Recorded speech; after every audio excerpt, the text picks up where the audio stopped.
Assalamualaikum warahmatullahi wabarakatuh. Apa kabar sobat sobter semuanya? Semoga kita semua dalam keadaan sehat jasmani dan rohani, tidak kurangan satu apapun. Oke, sebelum dimulai ceritanya seperti biasa, bantu dulu tekan tombol like dan berkomentar juga ya Tuan dan Anak. Oke, kita lanjutkan saja ceritanya. Senin, tanggal 23 Desember tahun 2024. Bab 3347, menyerah. Bab 9046 sampai dengan bab 9050. Saat Kapolres mengucapkan kata-kata tersebut, ketiga orang yang berada di lokasi kejadian ambruk. Yang benar-benar pingsan adalah Nishida Yuhiro dan Takaoka Machachi. Karena kali ini mereka telah menimbulkan bencana besar. Orang yang memalsukan keruntuhan itu tentu saja adalah Mitsui Yoshiyasu, yang telah berakting. Untuk mengesampingkan semua ikatan, dia sudah menyuruh tim samurainya untuk segera melarikan diri setelah membunuh orang dan tidak melakukan kontak apapun dengannya. Jadi dia tidak punya kesempatan untuk mengkonfirmasi dengan anak buahnya. Namun, kredibilitas Kapolri menurutnya sangat tinggi. Karena dia bilang semua orang mati, mereka pasti sudah mati. Jadi, dia tidak bisa menahan diri untuk tidak menutupi wajahnya dan menangis dengan sedihnya. Dan tersedak oleh kesedihan. Saudaraku, Shinmei, kamu pergi begitu tergesa-gesa. Aku harus membalaskan dendammu. Takaoka Machichi gemetar ketakutan, dan berkata dengan cepat, Tuan Mitsui, orang-orang dari kelompok Yamaguchi datang lebih dulu. Dan orang-orang kami dihadang oleh mereka. Jadi kami tidak memiliki kesempatan untuk memasuki bagian terdalam. Jadi kami bisa pastikan bahwa kamu kakak tertuaku dan keponakanmu pasti mati di tangan Yamaguchi Gumi. Di sampingnya, paru-paru Nishida Yuhiro hampir meledak karena amarah. Dia tidak pernah menyangka bahwa dia dan Takaoka Machichi akan jatuh ke dalam jurang bersama-sama. Nishida Yuhiro yang marah mengertakkan gigi dan berkata, Takaoka Machichi, jangan pamer dirimu di sini. Apa motifmu mengirim orang ke sini? Bukankah kamu juga ingin mendapatkan $1 miliar AS secara rahasia? Jangan bicara tentang hubungan antara Tuan Mitsui dan putrinya. Apakah orang tersebut dibunuh oleh Yamaguchi Gumi atau tidak? Tidak ada perbedaan antara Anda dan saya dalam hal motivasi saja. Takaoka Machichi dengan cepat melihat ke arah Mitsui Yoshiyasu dan berkata dengan serius, Tuan Mitsui, apapun motifnya, yang ingin kami lihat adalah fakta yang sudah ada.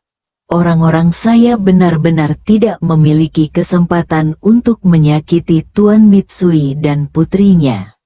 Aktif sebaliknya, jika bukan milikku, orang-orang datang tepat waktu dan memblokir pembunuh sebenarnya dari grup Yamaguchi.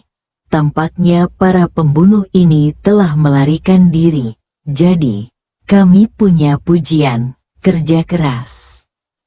Baga, kepala polisi menjadi gila. Orang lain menamparkan wajahnya dan mengumpat dengan marah. Saya meminta Anda memanggil anak buah Anda dan meminta mereka menyerah. Siapa yang menyuruh Anda menggigit anjing di sini? Takaoka Machichi segera berkata dengan hormat, jangan khawatir, Direktur Watanabe. Saya akan memanggil mereka semua sekarang juga. Setelah mengatakan itu, Dia segera berjalan menuju pintu masuk lorong. 2 petugas polisi khusus mengikutinya, meraih lengannya, dan membawanya ke pintu masuk bersama-sama. Pada saat ini, seorang petugas polisi khusus menempelkan pengeras suara ke mulutnya dan berkata dengan dingin, "Bicaralah." Takaoka Machi tidak berani menunda, dan segera berteriak ke dalam, "Saudara-saudara dari masyarakat Inagawa, saya Takaoka Machi. Sekarang Departemen Kepolisian Metropolitan telah menutup tempat ini sepenuhnya, dan Anda bisa masuk kapan saja dan membunuh Anda semuanya. Kalian harus segera meletakkan senjata kalian, angkat tangan dan menyerah." Sebuah suara segera datang dari dalam, "Bos, bukannya kami tidak ingin keluar. Tapi ada beberapa pembunuh di depan kami yang tidak tahu dari mana mereka berasal. Mereka berada dalam kegelapan dan itu sulit bagi kita untuk keluar." Segera setelah dia selesai berbicara, Komandan Aliansi Bluestone yang berpura-pura menjadi Dao Chuan Hui segera berteriak, "Saudara-saudara di luar. Meskipun saya tidak tahu dari mana Anda berasal, tetapi sekarang kita semua dikepung. Jangan bertarung dengan keras kepala lagi.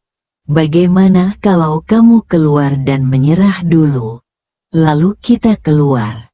Bagaimana menurutmu?"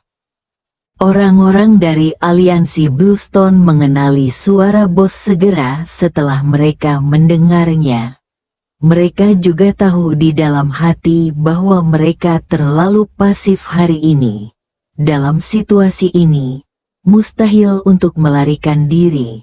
Mereka tidak punya pilihan selain menyerah kepada polisi. Jadi, salah satu dari mereka berteriak, "Saudara-saudara dari masyarakat Dao Chuan, kan?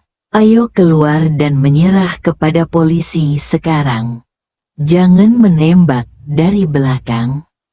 Penanggung jawab Asosiasi Dao Chuan di lokasi berkata dengan tidak sabar, "Jam berapa sekarang? Siapa yang berniat menembakmu? Keluar dari sini." Beberapa pembunuh Aliansi Bluestone yang masih hidup akhirnya menarik napas, meletakkan senjata, mengangkat tangan ke atas kepala, dan berjalan keluar dengan hati-hati. Begitu beberapa orang itu keluar, mereka langsung dikendalikan oleh polisi khusus yang mengerumuni. Kemudian, penanggung jawab klub Inagawa berkata, "Petugas, kami juga siap menyerah. Tapi kami harus memastikan bahwa gerombolan bajingan Yamaguchi Gumi tidak menembaki kami dari belakang." Pada saat ini, Hirohiro Nishida juga datang ke pintu masuk dan berteriak dengan keras, "Saudara Yamaguchi Gumi, saya Hirohiro Nishida. Anda juga harus meletakkan senjata dan menyerah. Jangan melawan dengan keras kepala." Kelompok Yamaguchi yang paling parah. Mereka ingin segera ditangkap polisi, sehingga mereka langsung berteriak, "Jangan khawatir bos, kami tidak akan menembak." Orang-orang di klub Inagawa menghela nafas lega. Mereka melemparkan senjata mereka ke tanah dan mulai berjalan keluar. Orang yang bertanggung jawab atas Aliansi Bluestone juga berbaur dengan Asosiasi Dao Chuan dan ditangkap oleh polisi secara berkelompok. Berikutnya ada anggota Yamaguchi Gumi. Anggota Yamaguchi Gumi, yang mengalami trauma psikologis karena diserang dari kedua sisi, berjalan keluar sambil menangis satu persatu. Mereka bisa dibilang sebagai gangster-gangster tua yang sudah bertahun-tahun berkecimpung di dunia. Namun pengalaman saat ini masih jauh melampaui ketahanan psikologis mereka saat ini. Semuanya sudah benar-benar terpuruk. Setelah kelompok Yamaguchi bingung, Mitsui Yoshitaka akhirnya menghela nafas lega. Saat dia hendak berbicara dengan Ye Chen, dia melihat Ye Chen membuka pintu ruang ganti asli dan menyalakan lampu di ruang ganti.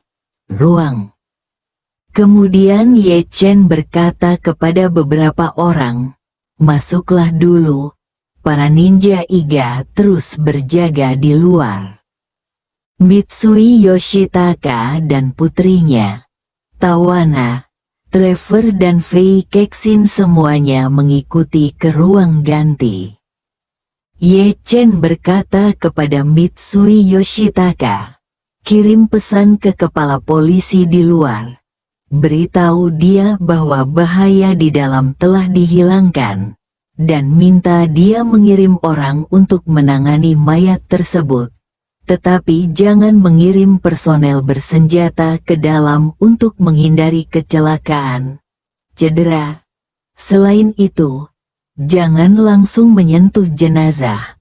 Untuk melaksanakannya, sebaiknya membawa kantong jenazah secukupnya untuk menampung orang."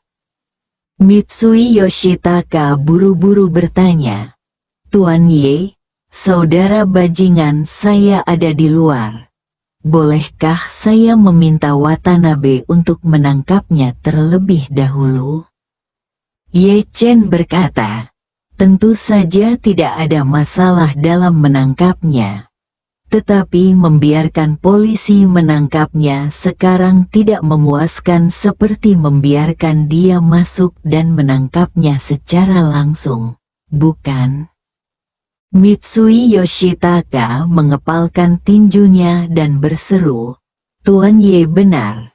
Jika dia mengira dia akan melihat tubuh saya ketika dia masuk, tetapi melihat bahwa saya masih hidup, itu akan menjadi kejutan yang tidak terduga."